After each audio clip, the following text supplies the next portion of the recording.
Welcome to a New Beginning podcast. I'm your host, Maureen Doyle. I'm a certified life coach, author, and coffee enthusiast. Did you know that at any moment you can create a new beginning in your health, relationships, career, or mindset? Each week, I will share simple strategies to transform your life and create new beginnings. Ready to start yours?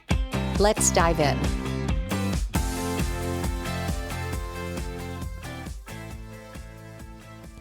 Happy New Year, my friends. I have been absent for the last few weeks, haven't recorded a podcast. I have had quite the cold, and I certainly hope that you are all staying healthy. I lost my voice, but today I have my cough drops in hand, and I'm ready and excited to share with you a practice that I have been doing for years at the start of a new year. It has been well documented that New Year's resolutions fall by the wayside by the third week of January. So I'm not going to be talking about that. I believe that this practice that I do is far more effective, not only for me, but for my clients as well. It's choosing a word of the year. So what is a word of the year? You know, words will carry energy. They carry images and feelings. And focusing on one word for the year can be transformative. The word is like a touch point. It's something that you can come back to daily. And your word can impact all areas of your life. It is like a reminder. It is a question. It is a check-in. And it sets the tone for the year. Word of the year is based on a powerful model: be, do, and have. Notice that the first word is be. Who are you being? Not what are you doing or what do you have, but who are you being? Everything becomes easier when you step into being. Who do you want to be? What energy do you want to carry? All of this affects what you do or what you don't do.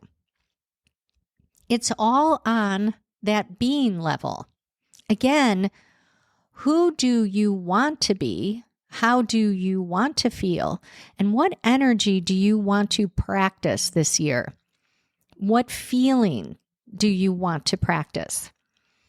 Years ago, a word that I chose was vulnerability. I wanted to practice being a vulnerable person, both personally and professionally.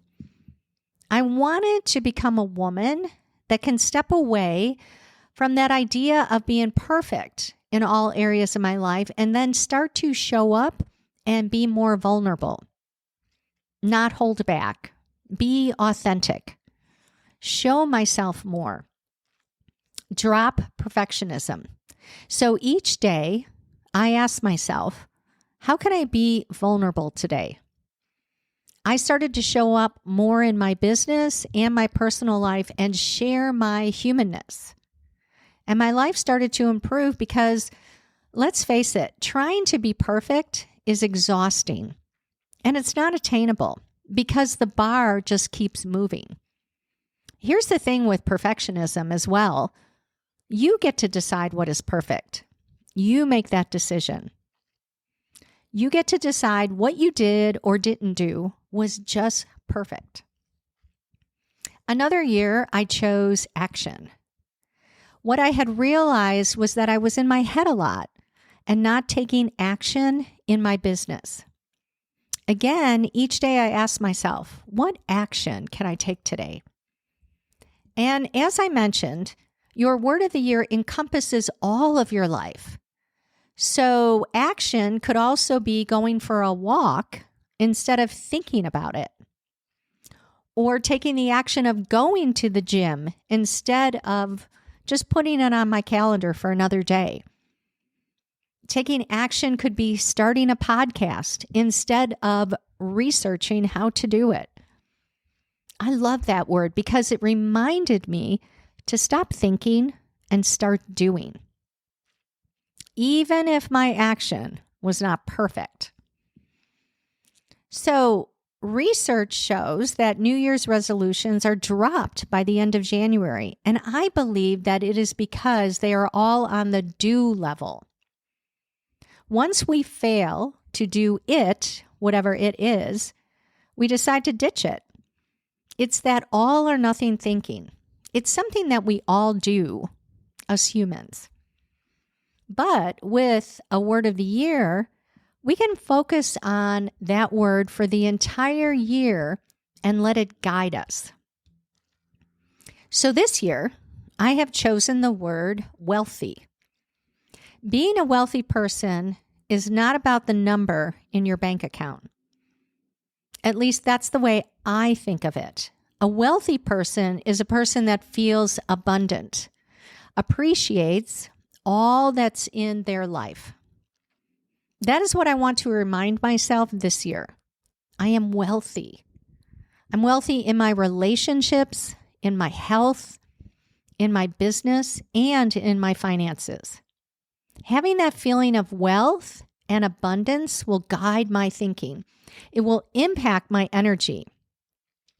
You know, when I think of a wealthy woman, I think about how does she walk into a room? What does she think about her life? How does she think about her business? How does she think about money?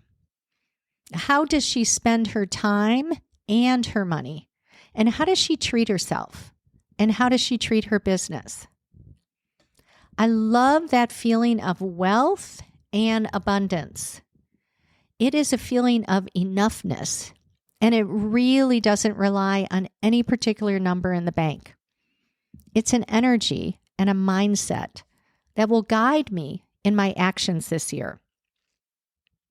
Being a wealthy person will impact what I do and ultimately will impact what I have. Remember the model. It is be, do, have. That is the sequence. When I work with clients on weight loss or improving their health, we discuss what they need to do. Of course, there are some guidelines to follow. But the most important part of our work together is in the being part. Being a healthy person. We spend time imagining that healthy person, that new version of themselves. What would that person choose to do? What would that person choose to think? What would a healthy person eat or not eat? What habits would a healthy person have? What habits would they drop? They become that healthy person and let that version of themselves make decisions from that space. Again, being is always the first step. As I mentioned, it is a guiding light. It is like a touchstone. It is so much harder to make changes in your life from being the current version of yourself with well-practiced habits and routines and just trying to change the do, trying to change the actions, trying to adopt new habits and routines.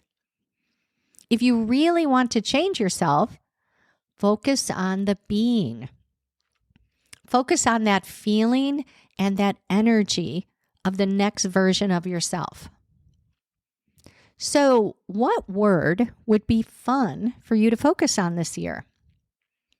I have an exercise to help you choose a word of the year, and I've included in the show notes. I encourage you to give it a try. It is such a fun way to start your year. And trust me, it is a powerful exercise.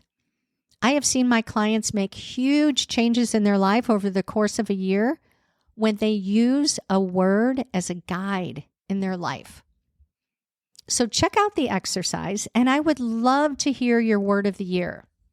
Send me a DM on my Instagram, Maureen Doyle Coaching. I love the energy around the start of a new year, a time that is just filled with possibility and fun. Cheers to you and to 2024. Have a great week. Talk to you next week.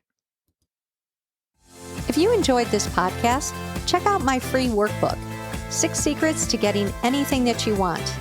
Head over to maureen-doyle.com/6secretsguide to pick up your free copy today.